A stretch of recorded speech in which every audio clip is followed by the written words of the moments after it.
Hello everyone, and welcome to Season 7, Episode 32 of Pro Wrestling's Top 50. I'm your host, Travis McNeil, and today we continue our countdown of the top 50 matches in CHIKARA history with match number 19 on our list, which is the ladder match for the CHIKARA Grand Championship between the champion, Mr. Touchdown Mark Angelosetti, and the also sort of champion, Dasher Hatfield from the CHIKARA Once Upon a Beginning event held on April the 5th, 2019. So maybe I should elaborate on that awkward opening for this video, but this was a disputed champion storyline that I really enjoyed.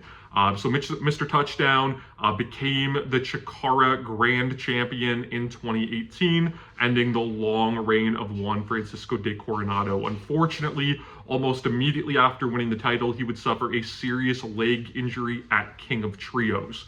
Rather than vacate the title, the director of Fun, who I believe was Bryce Remsburg at the time, allowed Dasher Hatfield to defend the championship in Mr. Touchdown's place. Dasher would go on to have a great little run of himself with a bunch of, defenses, and eventually Mark Angelosetti, Mr. Touchdown, was ready to come back, and this led to, the moment that I think that Dasher had feared, where he would have to hand the title back over and relinquish the title to the rightful champion. The rightful champion on paper, but not in his mind. So instead, Dasher would go heel, hit Angelosetti with the title, and dissolve, their team of the throwbacks, their family step-cousin-in-law relationship that had so many cracks in it throughout the years. There had been, a storyline where Mr. Touchdown had, unbeknownst to Dasher, given him a loaded elbow pad that helped Dasher's dugout team win the challenge of the Immortals. When Dasher found out that, he had been using a loaded elbow pad, he actually withdrew his team from the tournament. And that, led to an issue there. And Mark would have to work his way, back into the good graces of Dasher and show that he was a changed person. He would end up getting hexed by Hallowicked and joining his hexed men stable, until finally the Eye of Tyr could be used on him to unhex him. So lots, throughout the time, a very rocky relationship between these two. It came to a head. We had a disputed title situation going into WrestleMania weekend 2019.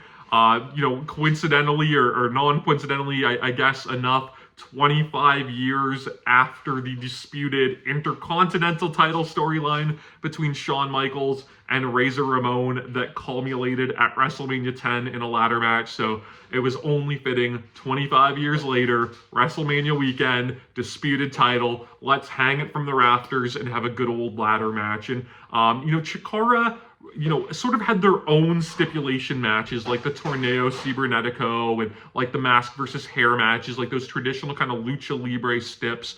So, a lot of the bigger time, more like North Americanized, stipulations that we see all the time, like a ladder match, like a steel cage match, were used very sparingly in CHIKARA. I believe they only had 2 steel cage matches. They only had 3 ladder matches. And out of those 3 ladder matches, 2 of them made the top 50. So really, high quality stipulation matches. And the third one between Icarus and Gran Akuma is nothing to scoff at either. It's a really good match too. So, ladder matches, seldom seen in CHIKARA, but always really worked out, and this one is certainly no different, hence its inclusion, here at number 19.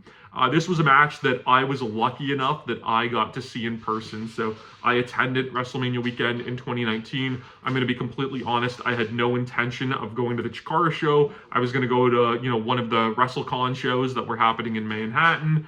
Ultimately, my friend that I was with, we decided that we didn't want to put the travel in and whatnot. Why not? We might as well go to CHIKARA instead. And I was so happy that I did. One, I truly feel that this is one of the best CHIKARA events ever, especially outside of those major, King of Trios and Tag World Grand Prix weekends. It is certainly the best CHIKARA event of, the last couple years of their life. It's just top to bottom, really great, something for everybody, hot crowd, unique venue. I loved that White Eagle Hall venue that GCW ran the collective at in 2019. It was really great. And it really worked. This match was the cherry on top. And this also felt like a really good kind of like almost, ribbon on the package that was my Chikara fandom. Almost kind of the perfect little note to end on, that I got to see this show, near the end of the promotion's life, and it was so great. It almost, it just felt fitting to kind of end my Chikara fandom and live event going there. This match, though, it's got the great story. It's really, really heated. We get a big brawl to start. And what I really love about this match, it does two things really, really well, and they're two things that I complimented the Vin Gerard and Jimmy Olsen ladder match on when we talked about it earlier in the countdown. This match has a great sense of urgency, really making it seem like these guys need to get up that ladder, grab that belt, and end this match. And it's also very, very brutal and violent, and it really uses the ladder as a weapon as opposed to, a device to jump off of, which I really, really appreciated. This match, both of these guys have welts all over their back by the end of it, and they really make every toss into the ladder or hit with the ladder, seem so brutal and so important. Right off the hop, Touchdown grabs the ladder in early and tries to get up there and sees Dasher coming in to push it over, so he hops down, which I love. There's no real, big, overly convoluted spots in this match or really, slow climbs or anything like that. It all kind of makes logical sense, which for a ladder match isn't always easy to do. We get a bunch of teases of throws into the ladder. Eventually, Dasher eats a big drop kick into it. And Angelosetti, he does like these football drop down splashes that he would do, and he would normally finish it up with a big one, but he finishes it up with a big one on the ladder, which was really, really good. There's a spot that, whether it was intentional or not, really worked well in this match, where Touchdown was climbing up the ladder and he gets pushed off and he kind of catches himself and perches himself up on the second rope. And Dasher goes and pushes him over to the floor, but as he's doing it, Touchdown's leg gets caught in the ropes. And it worked so well at this dude, coming back from a terrible broken leg injury. And it led to, again, this natural point that they were going to anyways, playing into the leg story here. So again, if it was intentional, bravo for them executing it so well. And if it was unintentional, it worked out great, albeit it was a scary spot.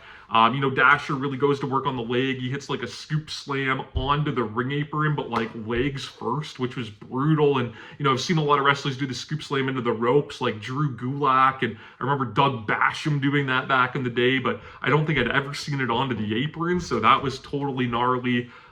We get, a lot of more teases with the ladders.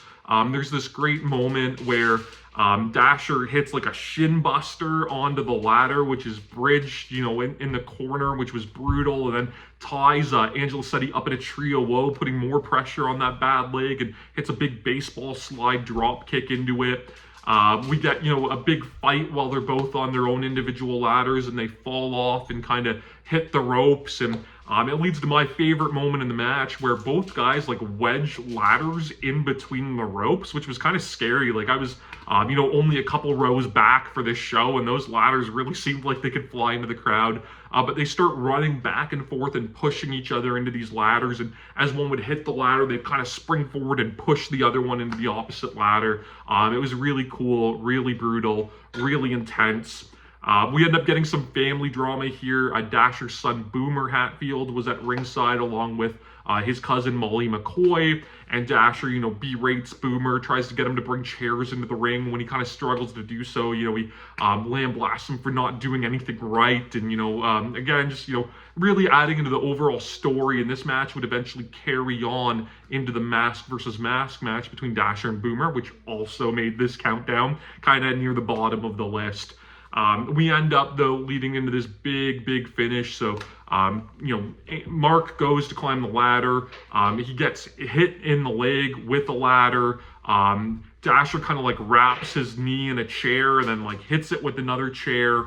And that's slow. We kind of get the really only slow climb of the match where he's trying to inch his way up the ladder.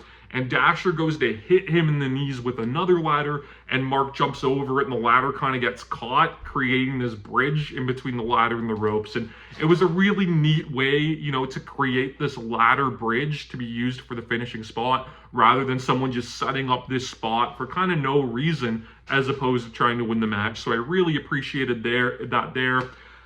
Dasher ends up bringing the loaded elbow pad into the ring, you know, with that callback to the whole story leading up to everything. He puts it on and goes for the big elbow drop off the top of the ladder while wearing the pad. Mark cuts him off, and it's a big superplex off the ladder, which looked awesome. But our ending spot here is just absolutely insane.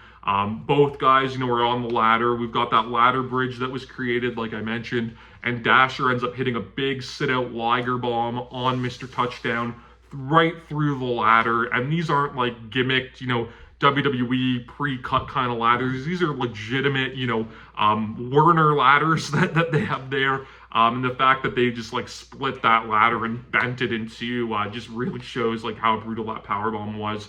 And, you know, Mike Quackenbush, to his credit, has a great line on commentary where he says, you know, a ladder's broken and maybe a family as well, which was really a good fitting line to cap off this match. And of course, you know, after that spot, there was no way Mr. Touchdown was getting up, and Dasher Hatfield was able to retrieve the title and become the official CHIKARA Grand Champion at that point, a title which he would end up holding until the end of CHIKARA's life. Dasher Hatfield has since retired from pro wrestling. He would become Avery Good, professional wrestler, for the last couple of years of his career post CHIKARA. And these two would actually lock it up once again in what would end up being an unannounced retirement match for Dasher Hatfield. I loved that match. It happened for the LVAC promotion. You can check that out on IWTV as well. And, you know, not the best match in the world, but just one I was so happy that we got, and really brought me a lot of joy to watch. But this match, you know, aside from that almost like a double retirement match that they would have later, this would be the last match of Mr. Touchdown's career, which, you know, we didn't know at the time. And I've mentioned this, he was someone that I always thought, you know, the wrestling world should have been his oyster. He should have gotten a WWE deal. He had, you know, the character, the looks, the athletic ability, the charisma, everything that, you know, I felt like NXT was looking for at the time, and they missed the boat on him. You know, the wrestling business missed the boat, you know, maybe a little bit on both of these guys, considering neither one is really in it. This match is excellent. I'm so happy I was there for it. One of the best Grand Championship matches of all time. One of the best gimmick matches ever in CHIKARA. You can watch this one, of course, on independentwrestling.tv. Subscribe to my channel here on YouTube so that you never miss a video. Follow me on Instagram and Twitter at Wrestling50. And please join me again next time as we continue to count down Pro Wrestling's Top 50.